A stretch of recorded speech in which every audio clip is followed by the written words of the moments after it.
এবং নিয়োগের সমস্ত জায়গাগুলিতে দলীয়করণ এবং ক্যাডারদেরকে বসিয়ে অন্যায়ভাবে এই রাজ্যের যুবক যুবতীদের স্বপ্ন ধ্বংস করেছেন।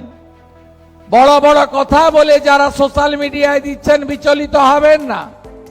মাত্র 500 টাকা দিতে কতদিন লাগিয়ে দিয়েছিল? 2021 সালে 500 টাকা দিতে 24 সালে লোকসভা ভোটের 2 মাস আগে ওই 500টা হয়েছিল 1000 টাকা, আর বিধানসভা ভোটের 3 মাস আগে ওই 1000টা হয়েছিল 1500 টাকা।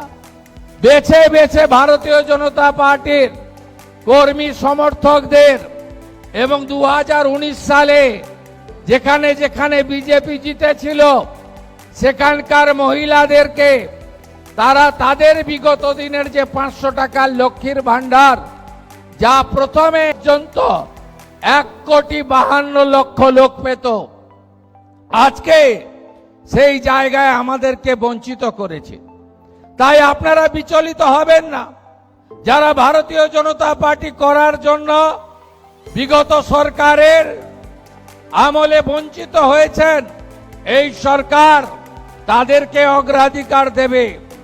যারা আর্থিকভাবে দুর্বল তাদের অগ্রাধিকার দেবে।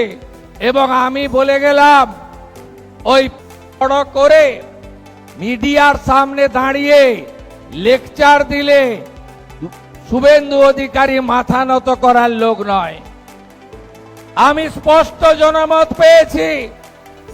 2,92,00,000 মানুষের ভোট, 208টা সিট নিয়ে জিতিয়েছি। ফলতাতে 1 লাখ ভোটে জিতেছি।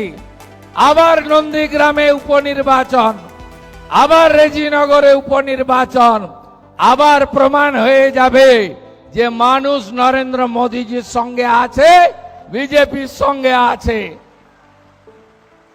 একটা মিডিয়া দেখছি যাদবপুর নিয়ে কেঁদে ভাসিয়ে দিচ্ছে। যাদবপুরে জানেন বন্দে মাতরম বলতে দেওয়া হয় না? যাদবপুরে জানেন জাতীয় পতাকা ওঠে না? যাদবপুরে জানেন শিক্ষা দপ্তরকে ঢুকতে দেওয়া হয় না? যাদবপুরে জানেন সিসিটিভি লাগাতে দেওয়া হয় না? যাদবপুরে এক শ্রেণীর টুকরে টুকরে গ্যাং, এক শ্রেণীর জিহাদি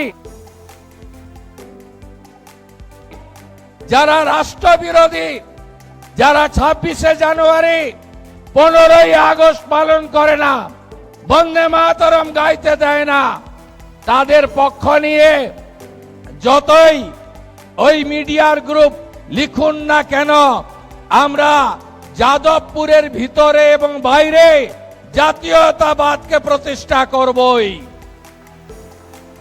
এই সরকার ডক্টর শ্যামাপ্রসাদ মুখার্জির স্বপ্ন নিয়ে এসেছে, তার স্বপ্নকে পূরণ করার জন্য এসেছে।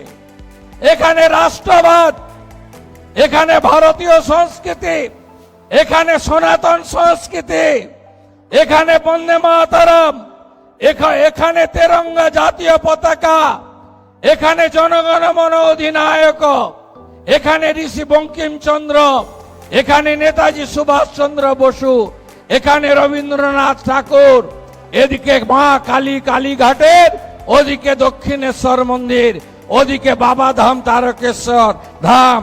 এর সঙ্গে কোনো সমঝোতা আমরা করব না। 1,45,00,000 মা বোন দিদিকে টাকা দিয়েছি, জুনে 28 লক্ষ। অত তাড়াতাড়ি তালিকা ঠিক করা যায়নি। জুলাইতে 1,19,00,000, এ মাসে 1,45,00,000। এটাও কথা দিয়ে গেলাম, যারা এই সামান্য অল্প ভাতার উপরে নির্ভর করেন বা প্রকৃত পাওয়ার হকদার, আরো যদি 20-30 লক্ষ লাগে আমি সেটা দেওয়ার ব্যবস্থা করব। কিন্তু ধমক চমক দিয়ে, রিল বানিয়ে আর মিডিয়া ট্রায়াল করে আর 20 জন লোককে রাস্তায় নামিয়ে ওই হেরে যাওয়া তৃণমূল খণ্ড বিখণ্ড হয়ে যাওয়া, কে বলে আমি কালীঘাট, কে বলে আমি ঋতব, কে বলে গেলাম উত্তরে, কে বলে দক্ষিণে, ভাইপো আবার বিদেশে।